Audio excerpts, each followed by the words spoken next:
नमस्कार। कभी सोचा है आज से हजारों साल पहले जब कोई फैंसी क्रीम या गैजेट्स नहीं थे तब लोग अपनी सेहत का ध्यान कैसे रखते थे। खैर, आज हम इसी बारे में बात करेंगे और हमारा गाइड होगा एक बहुत ही खास प्राचीन आयुर्वेदिक ग्रंथ अष्टांग हृदयम। हम इसके कुछ ऐसे राज जानेंगे जो यकीन मानिए आज भी उतने ही काम के हैं। और हाँ, ये सिर्फ घरेलू नुस्खे नहीं हैं, ये तो पूरी की पूरी एक जीवन शैली है। तो चलिए इसी सवाल से शुरू करते हैं। आज हम सब सेल्फ केयर रूटीन की बात करते हैं, है ना? तो ये सोचना कितना दिलचस्प है कि हमारे पूर्वज अपने स्वास्थ्य को, अपनी वेलनेस को किस तरह देखते थे। उनकी सुबह की दिनचर्या कैसी होती होगी? और इन सवालों के जवाब हमें मिलते हैं अष्टांग हृदयम में। देखिए, ये सिर्फ एक किताब नहीं है, बल्कि सदियों का जमा किया हुआ ज्ञान है।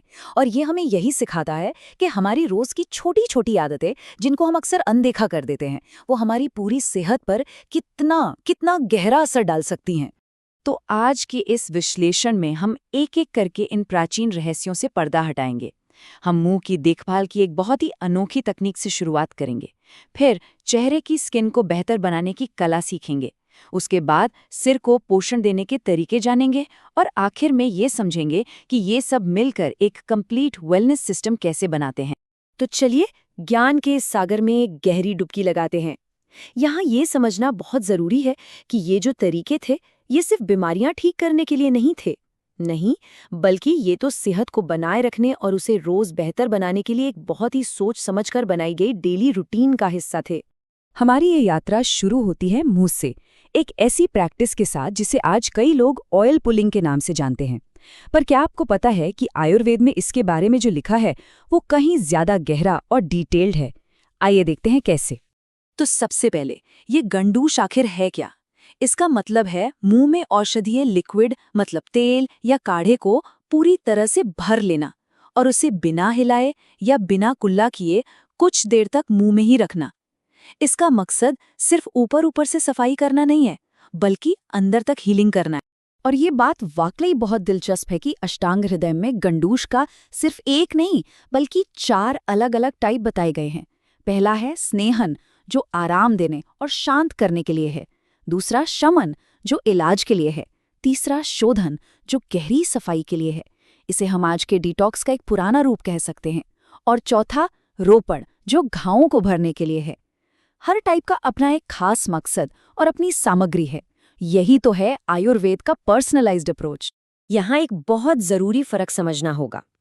गंडूश में मुंह को लिक्विड से पूरा भरकर उसे एकदम स्थिर रखा जाता है, जबकि कवल में कम लिक्विड लेकर उसे मुंह में चारों तरफ घुमाया जाता है, ठीक वैसे ही जैसे हम आजकल माउथवॉश का इस्तेमाल करते हैं।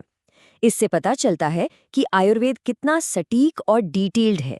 ग्रंथ में इसे करने का तरीका भी बताया गया है, और ये किसी रस्म से कम नहीं है। किसी शांत जगह पर बैठें, सिर को हल्का सा ऊपर झुकाएं और लिक्विड को मुंह में तब तक रोके रखें जब तक कि शरीर खुद सिग्नल ना दे, जैसे कि आंखों या नाक से पानी आने लगे। ये एक इशारा है कि प्रोसेस पूरा हो गया है और शरीर ने उस औषधि को सोख लिया है। चलिए अब मुंह की देखभाल से एक कदम आगे बढ़ते हैं और चेहरे की स्किन की दुनिया में चलते हैं और समझते हैं मुखलेप की कला को, जो एक नॉर्मल फेस मास्क से कहीं कहीं ज्यादा है। तो मुखलेप एक तरह का औषधीय लेप है जिसे चेहरे पे लगाया जाता है, और ये सिर्फ खूबसूरती के लिए नहीं है, बल्कि इसका असली मकसद स्किन की प्रॉब्लम्स को जड़ से ठीक करना और उसे अंदर से हेल्दी बनाना है। और इन लेपों में कितनी वैरायटी थी, चंदन और दाल के आटे से लेकर खास तरह की जड़ों और दूध तक। मतलब प्रकृति की रसोई में जो कुछ भी था, उसका इस्तेमाल त्वचा को पोषण देने के लिए किया जाता था, पूरी तरह से नेचुरल और ज़रूरत के हिसाब से बनाया हुआ। गंडूश की तरह ही मुखलेप के भी अपने खास मकसद होते हैं। दोष्खनलेप शरीर के अंदर के इम्बैलेंस को ठीक करता है। विष्खनलेप बाहर के प्रदूषण और टॉक्सिन से स्किन को बचाता है। और वर्णलेप स्किन की रंगत और चमक को नेचुरली बढ़ाता है। और यहाँ पर आयुर्वेद का वो पर्सनलाइज तरीका फिर से साफ दिखता है। लेप का टेम्परेचर भी शरीर की प्रकृति यानी दोष के हिसाब से तय होता है। वात और कफ प्रकृति के लोगों के लिए गर्म लेप और पित्त वालों के लिए ठंडा। सोचिए कस्टमाइजेशन का कितना अद्भुत लेवल है ये। और ये सिर्फ लेप लगाना नहीं है, बल्कि एक पूरा प्रोसेस है, एक रस्म।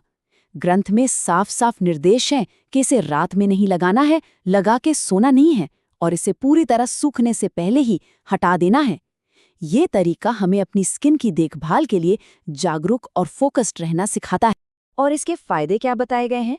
आंखों की रोशनी बेहतर होती है, चेहरे पर एक अलग ही चमक आती है, झुर्रियां नहीं होती और दाग धब्बे भी हट जाते हैं। और आखिरी लक्ष्य है एक ऐसा चेहरा जो कमल के समान कोमल और खूबसूरत हो। अब हम अपनी इस यात्रा में शरीर के और ऊपरी हिस्से यानी सिर की ओर बढ़ते हैं। आयुर्वेद में सिर को शरीर का सबसे जरूरी हिस्सा माना गया है और इसकी देखभाल के लिए खास इलाज बताए गए हैं। इन सभी को मिलाकर मूर्ध तैल कहते हैं, मतलब सिर पर तेल का इस्तेमाल। इसमें सिर्फ नॉर्मल सिर की मालिश यानी अभ्यंग ही नहीं है, बल्कि माथे पर लगातार तेल की धारा गिराना, जिसे सेक कहते हैं, और यहाँ तक कि सिर पर एक खास टोपी में औषधीय तेल को धारण करना, जिसे शिरोवस्ती कहते हैं, जैसी काफी कॉम्प्लेक्स प्रक्रियाएं भी शामिल हैं। ये जो शिरोवस्ती की प्रक्रिया है, ये तो खास तौर पर बहुत ही फैसिनेटिंग है। जरा सोचिए, सिर के चारों ओर एक टोपी को फिट किया जाता है, उसे आटे से सील किया जाता है और फिर उसमें गुनगुना औषधीय तेल भर दिया जाता है।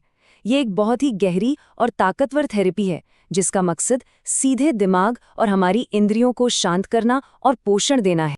और इन थेरेपीज के फायदे सिर्फ बालों तक ही नहीं है। बालों का झड़ना और सफ़ेद होना रोकने से लेकर पुराने सिरदर्द को कम करने, इंद्रियों को तेज करने और आज की भागदौड़ भरी जिंदगी की सबसे कीमती चीज़ यानी गहरी नींद और मन की शांति को बढ़ावा देने तक इसके फायदे बहुत गहरे हैं। तो जब हम इन सभी प्रैक्टिसेस को एक साथ रखकर देखते हैं, तो एक बड़ी साफ तस्वीर उभर कर सामने आती है। ये सिर्फ अलग अलग इलाजों का कोई कलेक्शन नहीं है। नहीं, ये एक पूरी तरह से जुड़ी हुई प्रणाली है। मुंह से शुरू होकर चेहरे से होते हुए सिर के ऊपरी हिस्से तक, हर एक हिस्सा दूसरे से जुड़ा हुआ है। ये सब स्वास्थ्य और जीवन शक्ति को बनाए रखने के लिए एक डेली रूटीन का हिस्सा है, जो बचाव और संतुलन पर जोर देता है। और ये सब हमें आज के लिए एक आखिरी सवाल पर लाकर छोड़ देता है। हमारी आज की इस जटिल, मॉडर्न और अक्सर तनावों से भरी लाइफस्टाइल में क्या इन सरल लेकिन गहरी बातों में कोई ज्ञान छिपा है? क्या हम अपनी रोज की जिंदगी में संतुलन और सच्ची खुशी पाने के लिए इस प्राचीन ज्ञान से कुछ सीख सकते हैं? इस पर विचार जरूर कीजिएगा।